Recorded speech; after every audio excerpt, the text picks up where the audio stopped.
nem discussões, para que venham a tornar-se puros, irrepreensíveis, filhos de Deus, culpáveis no meio de uma geração corrompida e depravada, na qual vocês brilham como estrelas no universo. Retendo firmemente a palavra da vida, acima de Cristo, eu me orgulharei de não ter corrido, nem me esforçado inutilmente.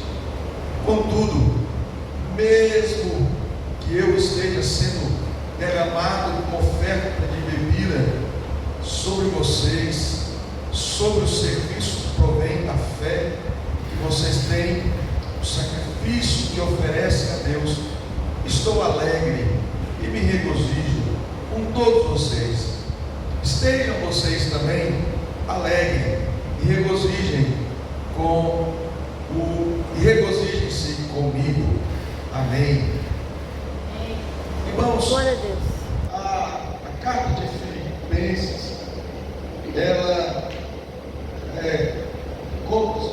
comparando-se com Efésios e Romanos, ela não é uma carta, um tratado teológico, né? Não é uma carta de doutrinas especificamente, uma carta mais de cunho pessoal, mais de cunho prático, né? No dia a dia da igreja.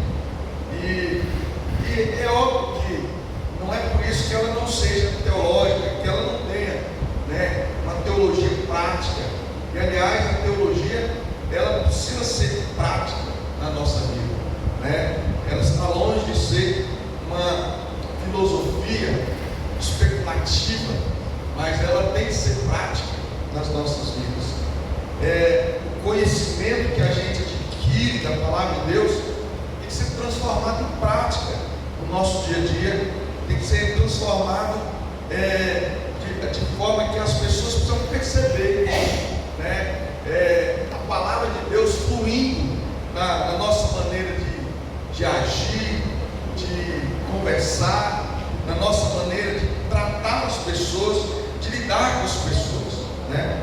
E a gente aprende muito isso com a carta de Filipenses.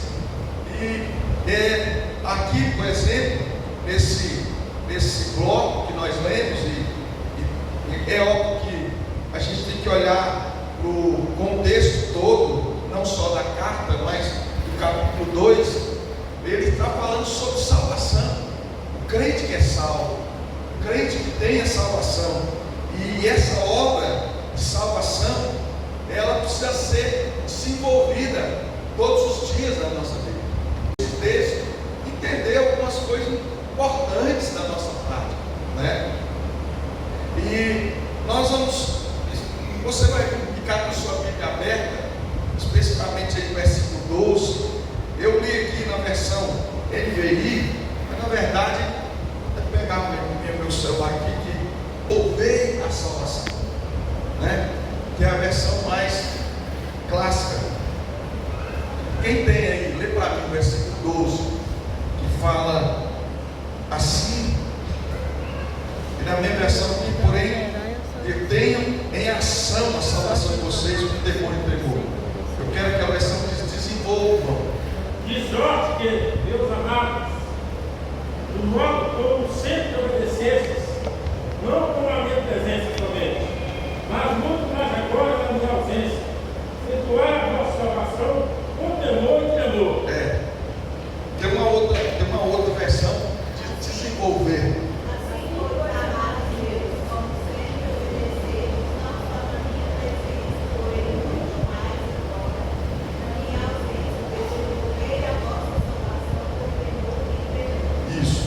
Eu só queria que vocês ouvissem essa versão, porque as outras não estão dizendo que está aí, complementando, são complementações, vamos assim dizer.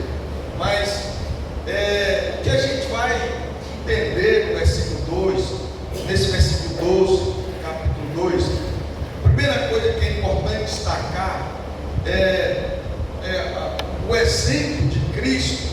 É o nosso maior estímulo para a gente ter uma vida de obediência, a exemplo de Cristo, né?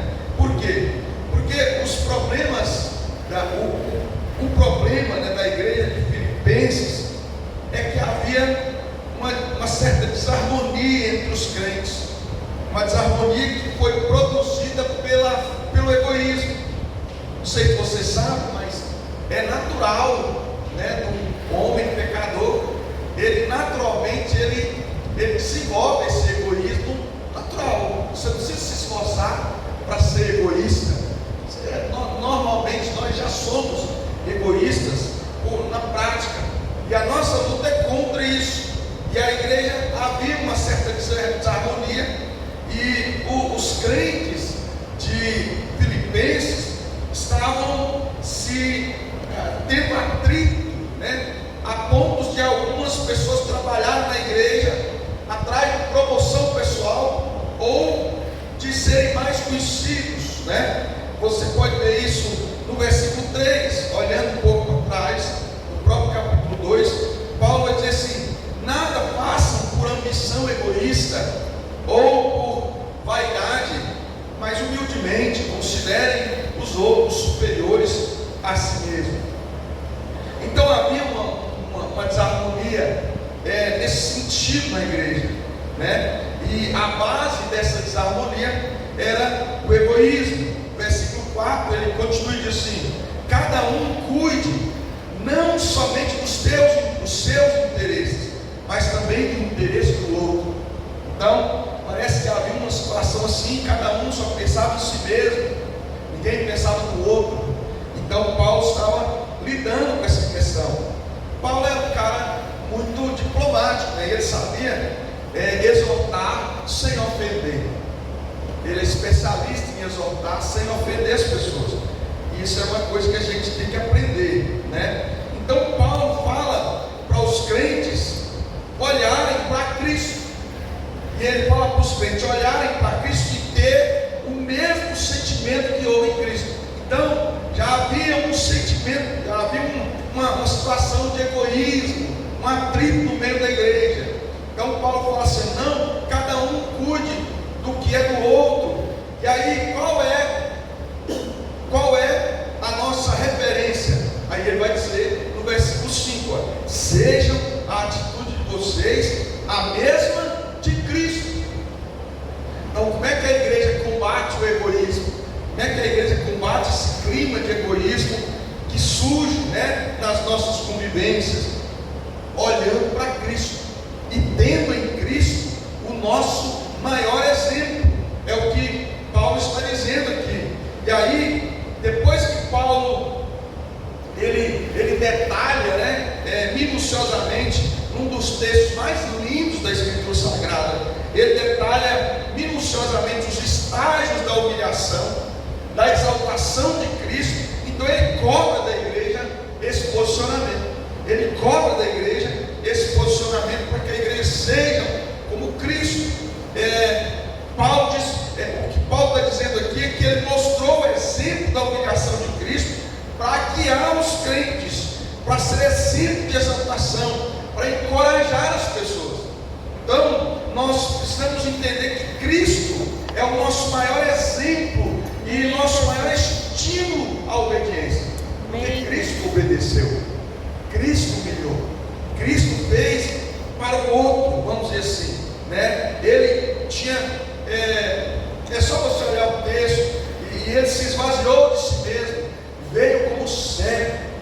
Quantas vezes, né, Jesus falou que maior é o que serve, não é o que é servido, né? Jesus disse: olha, para vocês, nessa mesa aí, né, tem alguém sentado na mesa comendo, e alguém servindo que está sentado na mesa para comer. E aí Jesus perguntou: qual deles é o maior? O que serve ou o que é servido?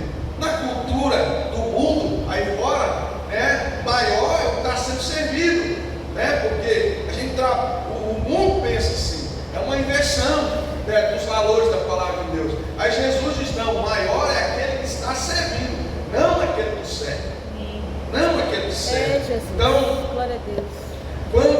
E aí quando a gente vê nessa versão aí que vocês, que a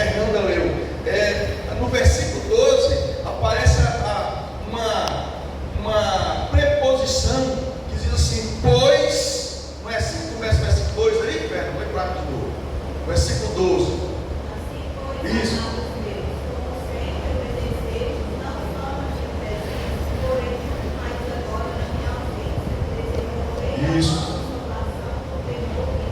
Então nessa versão aparece o versículo que começa com assim pois. Essa preposição aí do versículo 12, essa preposição pois, é um elo de ligação entre o que Paulo estava falando e o que ele vai falar agora. Então veja só, Paulo estava falando, combatendo a atitude egoísta, arrogante, a falta de humildade dentro da igreja, usando o exemplo de Cristo como exemplo que se humilhou, se esvaziou, e Paulo usa, até então ele usa o exemplo de Cristo. E aí então, a partir de agora, quando ele vai falar da questão do desenvolvimento da salvação, mais ainda ele vai falar da alegria da salvação. Ele vai então ligar esses dois pontos, né? Porque ele vai dizer, assim como Jesus obedeceu ao Pai, porque Jesus é o nosso exemplo, os cristãos também devem obedecer. Eles devem obedecer, e ele está dizendo que Cristo é o exemplo, na sua humilhação é o nosso exemplo, e a recompensa da exaltação, né, de Cristo é a principal razão para a igreja viver em obediência, viver em uma prática de obediência. O que nós cremos precisa refletir a maneira que nós vivemos. Nossa teologia precisa produzir vida prática. Então, a pergunta que eu faço para vocês, para a gente continuar aqui, é: se aquilo que você crê na Bíblia, aquilo que você crê, aparece na sua vida prática, se o que você conhece aparece na prática da sua vida, né? Então, a doutrina, ela sempre tem um propósito prático. Então Paulo vai dizer: assim como vocês aprenderam, agora vocês precisam viver, vocês precisam obedecer, vocês têm que ter um propósito prático. A doutrina, ela tem que ter essa finalidade de conduzir a igreja na verdade, de conduzir a igreja na sua vida, e a base dessa doutrina, desse alicerce da vida, a doutrina do Senhor. Isso precisa ecoar em nossos ouvidos, nessa verdade celestial acerca desse Filho de Deus, desse Deus que desceu de sua glória, que passou pela vergonha da cruz, tudo isso por amor de nós. Essa verdade que nós cremos precisa aparecer nas nossas práticas. Nós somos aqui nessa palavra exortados a agir e a viver de modo prático, parecidos e em obediência a Cristo Jesus, nosso Senhor. Amém. É a Cristo Jesus. A obediência do cristão, ela é uma obediência ultra circunstancial. Ele é o nosso exemplo de obediência, ele é o nosso estilo de obediência, e essa obediência tem um propósito prático, e essa obediência do crente, ela é ultra circunstancial, ou seja, ela não pode ser só na presença de alguém, né? O crente não pode obedecer só quando o pastor está perto, ou só quando está no meio de crente, ou só quando ele está na igreja, ou só quando ele está na presença de quem sabe mais do que ele. Não, a obediência do crente, ela tem que ser em todos os momentos, né? William Hendricks diz que a obediência dos filipenses não deve ser motivada pela presença de Paulo, nem durar só quando Paulo estiver no meio deles. Os cristãos precisam obedecer não porque Paulo, o pastor, está presente, ou para agradar esse ou aquele grupo. A sua obediência tem que ser independente das circunstâncias e das pessoas. Amém. Se eu sei em qualquer momento, em qualquer lugar, independente de quem esteja com você, independente com quem você esteja, crente, a sua obediência é ultra circunstancial. Quando você está de férias, você tem que praticar a obediência. Quando você está reunido com a sua família, você tem que praticar a obediência. Mesmo que ninguém da sua família seja crente, você é o único cristão que está ali, mas você precisa praticar a obediência. Mesmo lá na sua faculdade, no seu trabalho, na sua empresa, Você precisa praticar a obediência, mesmo que você não tenha ninguém vendo você, mesmo que você esteja sozinho lá no meio do mar pescando, você precisa praticar a obediência. Obediência a Cristo. Glória a Deus. Então, nós olhando para esse texto, é isso que nós aprendemos. Uma doutrina precisa ser prática. Paulo vai dizer: assim, pois, irmãos, obedeçam como vocês aprenderam. Tem quantos anos de crente você tem aprendido? Então, assim como você tem aprendido, você precisa colocar isso em prática. Você precisa demonstrar isso na prática. Você precisa desenvolver a obra de Cristo na sua vida. E qual é a obra de Cristo na sua vida? A sua salvação. Você foi salvo, Nós aprendemos aqui no versículo 12 que a salvação de Deus para nós, ela é recebida. Presta atenção, nós precisamos entender algumas verdades aqui. Salvação, ela é um presente de Deus, ela não é uma conquista sua ou nossa. Você não fez nada para merecer ser salvo, você não fez nada para merecer a salvação, ela foi dada a Deus para você de graça. Qual que é o propósito? Quando Paulo diz assim, desenvolvei a vossa salvação, ele não está afirmando que ela nos pertence por direito, ela é nossa porque foi nos dada de graça. Ela foi nos dada de graça. Ela é nossa porque alguém a comprou por um alto preço e nos deu gratuitamente. A nossa salvação foi comprada pelo preço de sangue do Filho Jesus e nos dada de graça. E ela não foi comprada por prata nem por ouro, mas pelo precioso sangue de Jesus Cristo. Amém. Como está escrito lá em 1 Pedro, capítulo 1, versículo 18. Aleluia, Deus. Então, a salvação, ela precisa ser recebida. E nós precisamos entender essa verdade. Você não ganha, você não alcançou a salvação. Você recebeu a salvação. E a expressão desenvolver significa isso. Que a salvação verdadeira, ela nos pertence.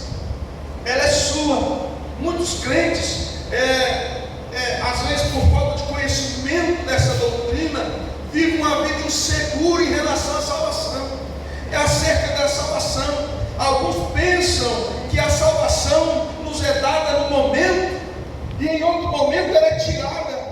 Outros pensam que podem estar salvos um dia e perdido no outro.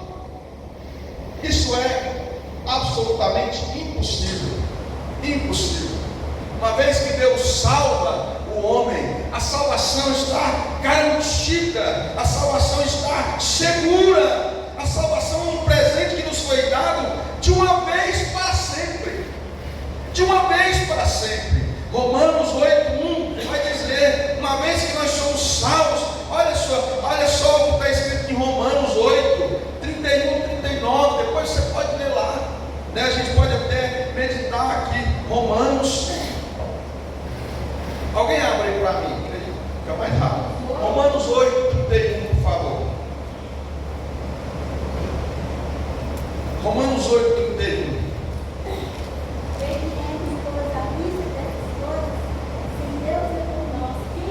Continua, por favor.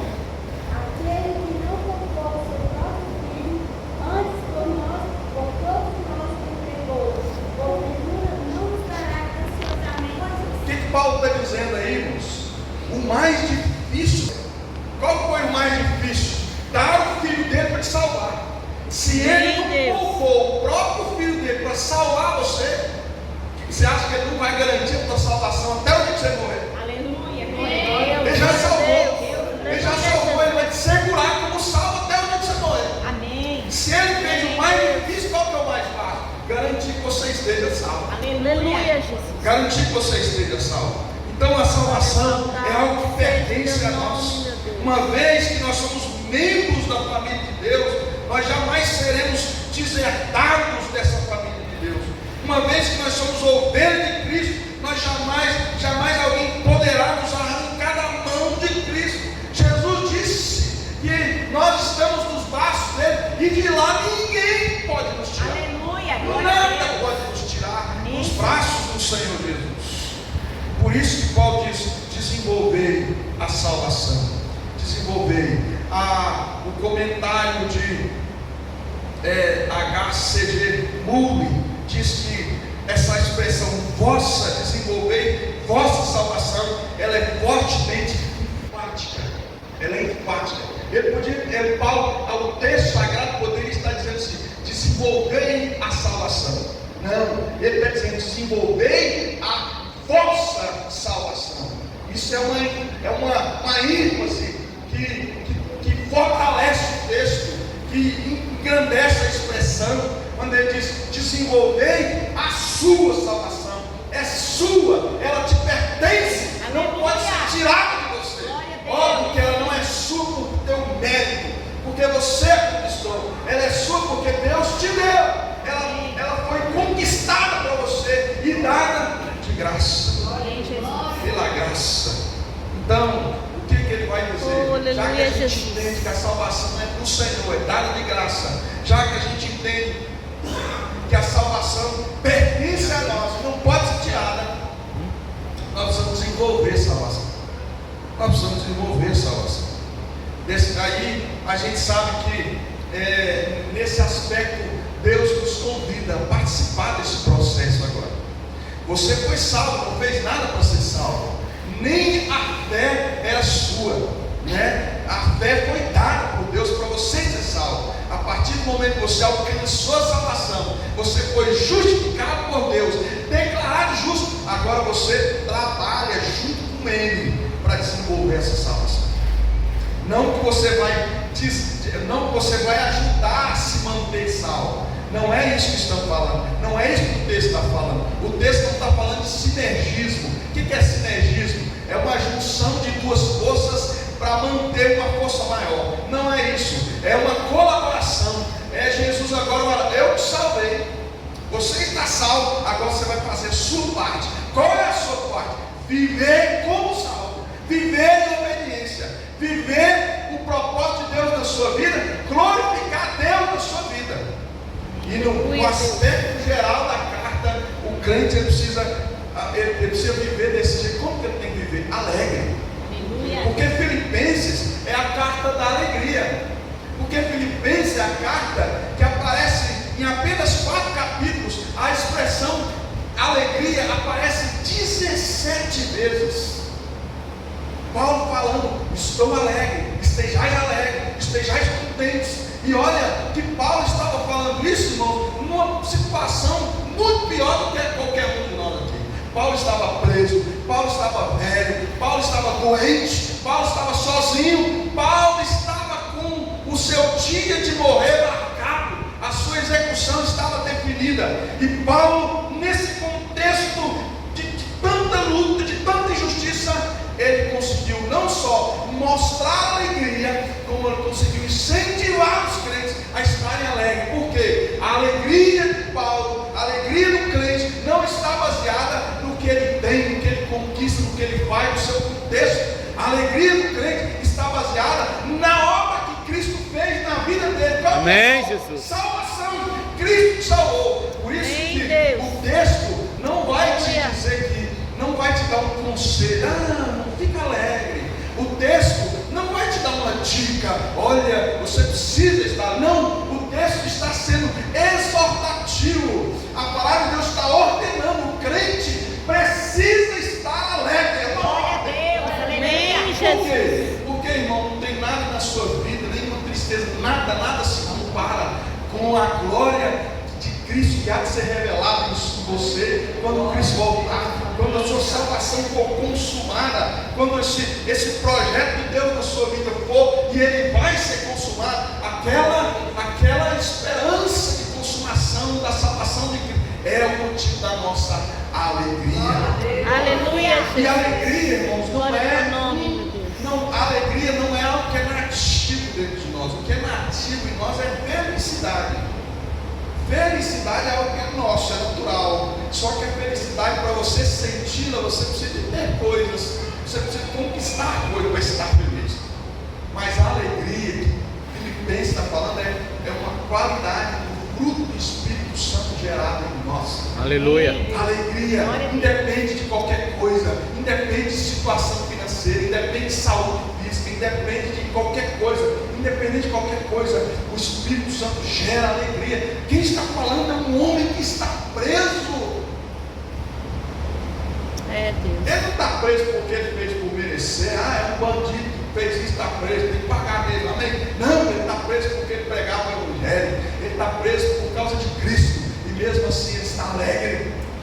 E ele está dizendo: se alegrem comigo. Então, irmãos, a salvação, ela precisa ser desenvolvida. E no desenvolvimento da salvação, nós participamos não para manter a salvação, mas para desenvolver a salvação de Cristo em nossas vidas. A verdade bíblica é essa, que a salvação é obra exclusiva de Deus.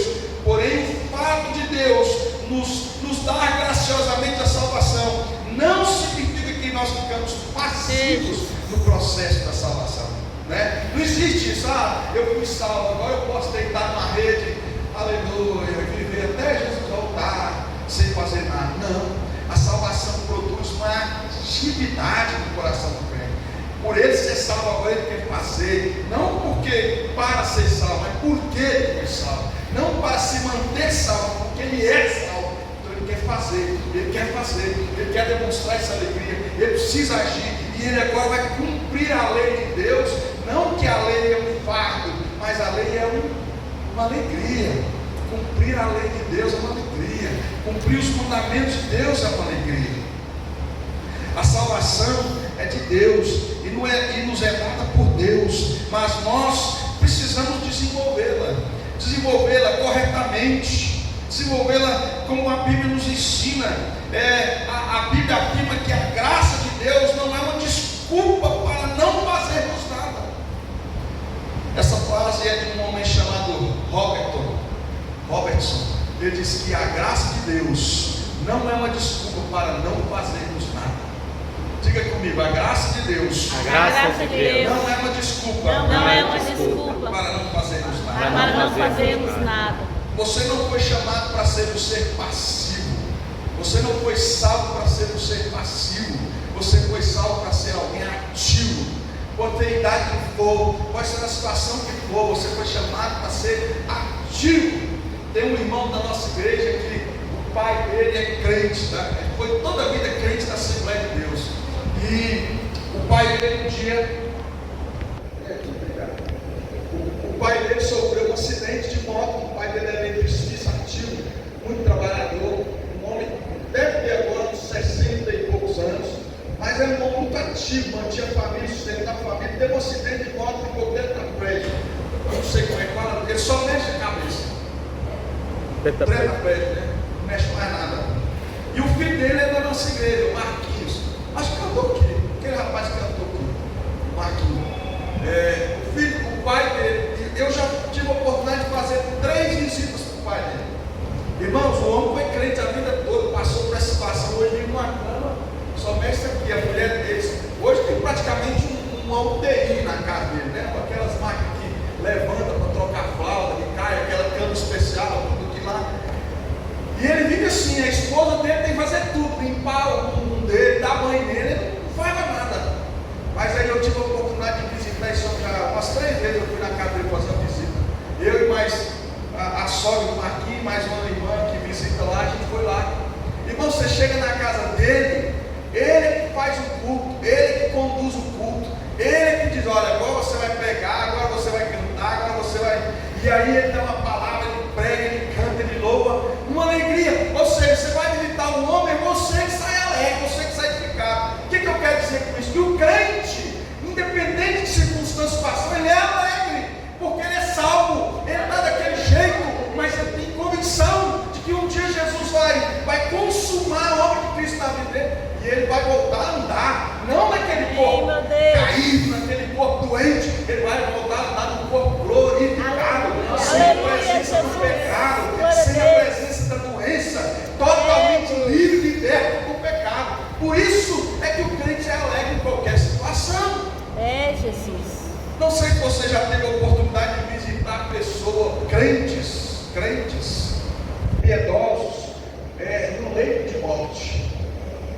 Eu já tive a oportunidade várias vezes de visitar crentes piedosos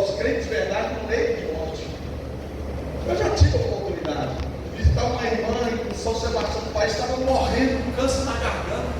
E aí antes, quando ela descobriu que tinha aquela doença, ele começou a visitar ela toda semana, acompanhando, e ela só ia piorando. A gente orava e ela ficava pior, a gente clamava e ela ficava pior, e o câncer tomando conta.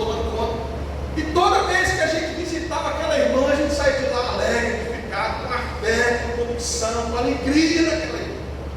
Não murmurava, não reclamava de dor, e ela sentia muita dor. No último dia de vida dela, na última semana, a filha dela me ligou, eu cheguei lá, ela não conseguia nem falar de tanta dor, de tanta ânsia. E a filha dela falou assim: pai, pastor, a minha mãe disse que o senhor pode orar para Deus levar ela, que ela está pronta, que pode orar. E eu, como filha dela, eu também quero dizer para o senhor está liberado. Deus pode levar a minha mãe, se ele quiser, agora. Porque ela já não dá para ela viver nesse mundo. Nós oramos ali naquele dia, naquela ânsia, e algumas horas depois ela morreu. Ela não morreu porque a gente orou, porque estava na hora de Deus levar ela. Mas eu digo para você, irmão, porque o crente salvo, convicto, alegre, que tem a presença do Espírito Santo, até mesmo no seio da morte, ele manifesta alegria. Isso é verdade, porque Paulo está vivendo essa angústia da morte. Paulo ia morrer decapitado, depois de alguns dias que ele escreveu essa carta aqui, ele morreu decapitado, mas mesmo na ânsia da morte, ele falava de alegria, ele expressava alegria por causa da obra. Isso é desenvolver a salvação, irmãos. É ter a certeza que você é salvo, que ela não pode ser perdida, que ela é garantida de Cristo para você, e que você vai viver como alguém que é salvo e expressar essa salvação. Amém, Jesus. Aleluia. Glória a Deus. Isso é uma verdade absoluta de Deus na nossa vida. Santo de Deus. A salvação na vida do crente, dentro desse contexto que nós estamos falando aqui, a salvação ela não produz relaxamento. Ela produz reverência na vida. Essa é uma expressão do pastor Hernandes Dias Lopes, que eu aprendi com ele. A salvação do crente não produz relaxamento.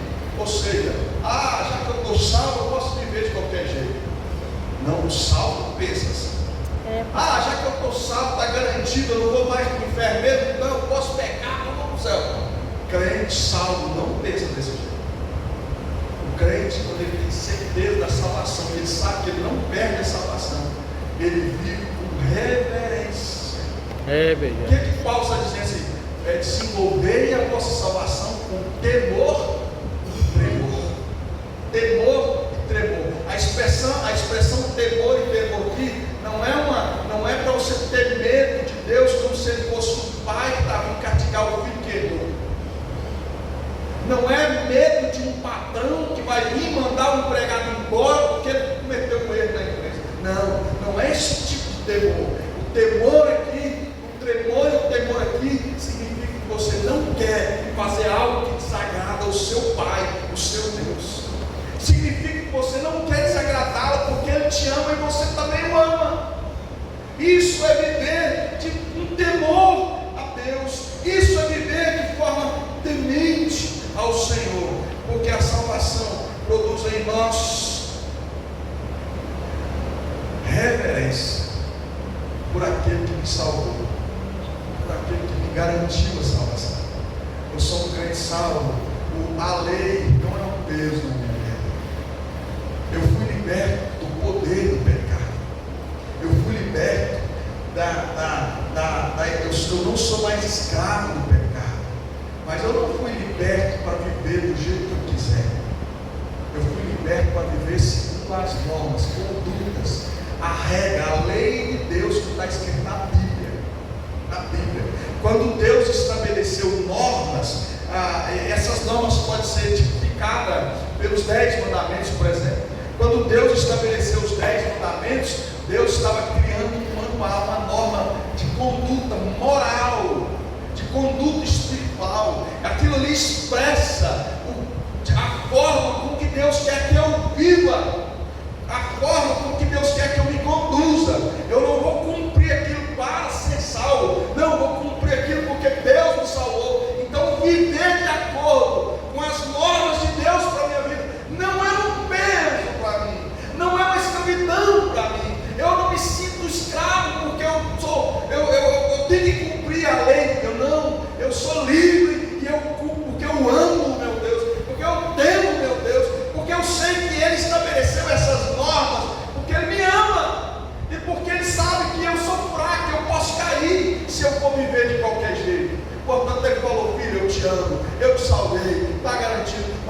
conforme eu escrevi aqui.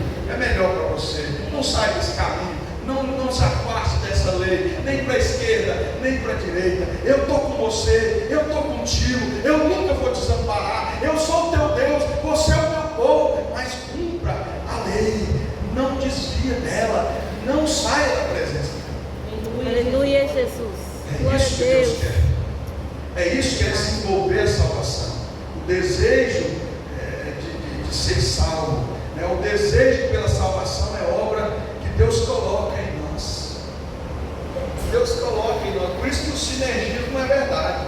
Você não está colaborando com Deus para se manter salvo, porque tanto querer quanto efetuar foi obra de Deus na sua vida. Você não teve fé porque você quis ter fé. Você teve fé porque Deus colocou a fé no seu coração. Porque Deus permitiu que você tivesse fé. Você não está aqui porque você gosta de estar, porque você quis. Não, porque Deus desenvolveu. Olha o versículo 13, o que está dizendo. Olha o versículo 13, o que está dizendo o versículo 13 do capítulo 2. O que está dizendo, ó?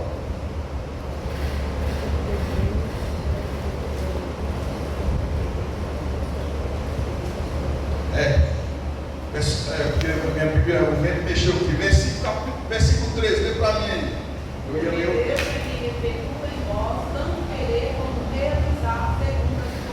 Porque Deus é que efetua em vós tanto querer quanto efetuar segundo a boa vontade dele. Eu vim aqui porque eu tive vontade de vir. Bem, glória a Deus, mas essa vontade foi quem que pôs? Entendeu? E eu tenho falado com os irmãos, é um ponto polêmico. Tem crente que acredita que nós temos livre-arbítrio. Você não tem livre-arbítrio. Não existe livre-arbítrio na Bíblia. Isso é uma expressão. Livre-arbítrio só Adão que teve. Porque só Adão podia escolher pecar e não pecar. Ele escolheu não pecar. A partir do momento que Adão caiu, nós já nascemos com a tendência inclinada para o pecado. Portanto, você não pode escolher, eu não vou pecar. Você não tem como, eu vou passar um dia sem errar. Impossível, você não consegue, você erra pensando, agindo, falando, dormindo, acordado, respirando, você já está errando. Então, nós não temos o livre-arbítrio, nós temos uma certa liberdade de escolha, mas mesmo essa certa liberdade de escolha, é Deus que opera em nós. Então eu tenho que ter essa consciência, eu fui salvo, eu estou salvo, eu estou desenvolvendo a minha salvação, mas até nesse desenvolver, é Deus que opera em minha vida. Ele coloca vontade de orar, Ele coloca vontade de ler a Bíblia, Ele coloca vontade de vir na igreja, Ele coloca vontade de servir.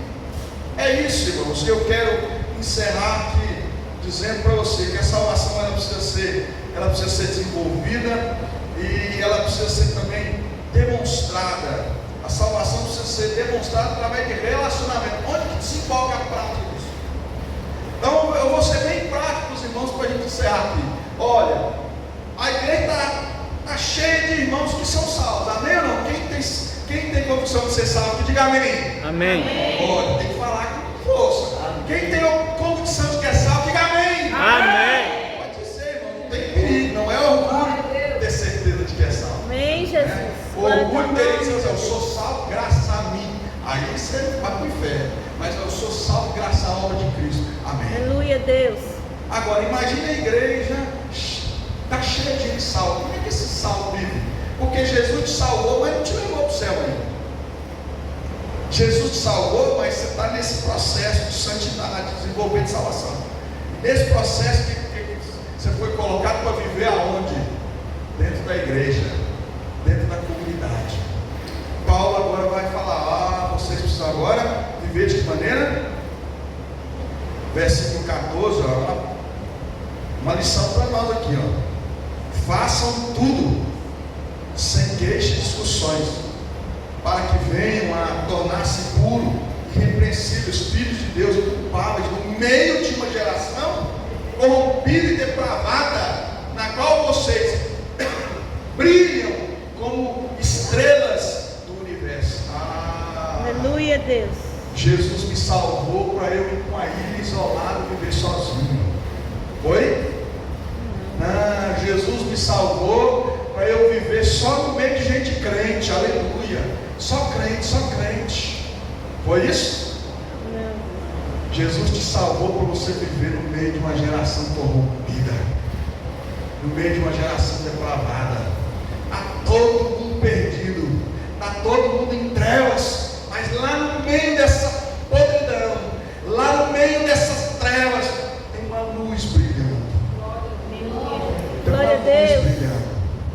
Foi salva, foi comprada, foi redimida por Cristo, mas está lá no meio brilhando. Glória a Deus. Irmãos, uma vez eu ouvi uma expressão do pregador dizendo: nenhuma tonelada de trevas é capaz de ofuscar um watts de luz. Nunca esqueci isso. Eu falei, não, nenhuma tonelada de trevas é capaz de ofuscar um watts de luz. O que ele quer dizer com isso? Você pode estar lá no meio da gruta, né? Você já foi na gruta e apagou as lanternas? Eu já fiz isso muito. Né? Que você entra lá na gruta e apaga. A treva é tanta que você pode pegar com a mão. É igual lá em Gênesis. Lembra lá em Gênesis, quando Deus mandou 3 dias de trevas no Egito? A Bíblia diz que as trevas eram tão intensas que ela podia ser palpada de tanta treva que tinha. Mas mesmo no meio de uma treva dessa, se você acender aquela luzinha de Natal, não tem aqueles negócios, você pegar só uma daquela e acender, ela pode ser vista. É Deus. Aleluia. Jesus te salvou. Glória a Deus, Jesus. Aleluia. Glória a Deus. Brilhar e brilhar. A expressão é maravilhosa. Ele fala assim: porque na qual vocês brilham como estrelas no universo. E aqui a gente pode ir longe, irmão, porque assim, a luz da estrela vem de onde? A luz. Não, mas assim, não sol. falando. Do sol. Falando de física mesmo, de astrologia, a luz da estrela vem de onde? De onde? Você é mais claro, estrela tem luz própria? A luz dela é de onde? Do sol. A luz do crente vem de onde? De Deus. Você não tem luz própria. A luz do crente vem de? Por isso que ele está dizendo, como estrelas no universo, que reflete nesse mar de trevas a luz de Deus, a luz da obra de Cristo, a luz de salvação. É isso, irmãos. A luz do sol da justiça. A luz do sol da justiça. Muito bem. Em Jesus. E aí, irmãos, nós precisamos demonstrar isso na prática, no meio dos crentes, no meio das trevas, no meio da escuridão, no meio do mundo, no meio da podridão. J.A. Meiter diz que a palavra contenda, que ele vai dizer assim, para a gente fugir da contenda, para a gente fugir da murmuração. E a palavra contenda aqui refere-se a uma atitude interna, ou seja, uma atitude e atividade da mente, do coração, enquanto que a murmuração é algo externo. Por isso que ele usa as duas coisas. Ele usa a palavra contenda e murmuração. A contenda é fruto da mente, do coração, que transparece na murmuração quando você fala. Por isso que ele vai dizer assim, olha, não façam tudo sem queixas, sem murmuração, sem contendas. Sem contendas. É o conceito do cara que está preso. Aí, irmão, se assim, você pode comparar o preso daquela época. Hoje, por exemplo, o preso tem vida de 5 estrelas comparada à época de Paulo. Porque o preso hoje ele é propriedade do Estado. O Estado dá comida, um colchão, dá um guarda, tem que tratar com uma certa humanidade o preso. Mas na época de Roma aqui, o preso não tinha direito nenhum. Não tinha comida, não tinha nada. Jogava no calabouço, uma espécie de uma caverna furada na pedra, com umidade, pegava sol. Hoje o preso tem direito de pegar sol. 2 horas por dia tem que sair para pegar sol, porque todo ser humano precisa pegar sol. Né? Paulo não pegava sol, mas ele expressa alegria. Ele expressa alegria sem murmuração e sem contenda. Sem murmuração e sem contenda.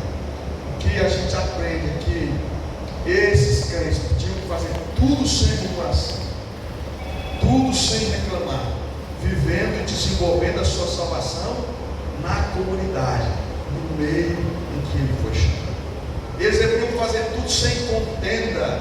A palavra contenda significa disputa, debates inúteis.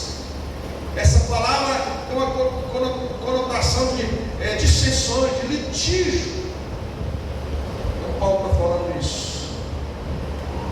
Porque, encerrando, concluindo, por que murmuração e contenda são coisas inúteis e tão reprováveis? Porque são atitudes completamente opostas à atitude de Cristo. O que é que Cristo fez por nós? Se entregou, se esvaziou. Porque, segunda coisa, última, porque essas atitudes de murmuração, de contenda, a causa de Cristo, essas atitudes obstaculizam a causa de Cristo entre nós.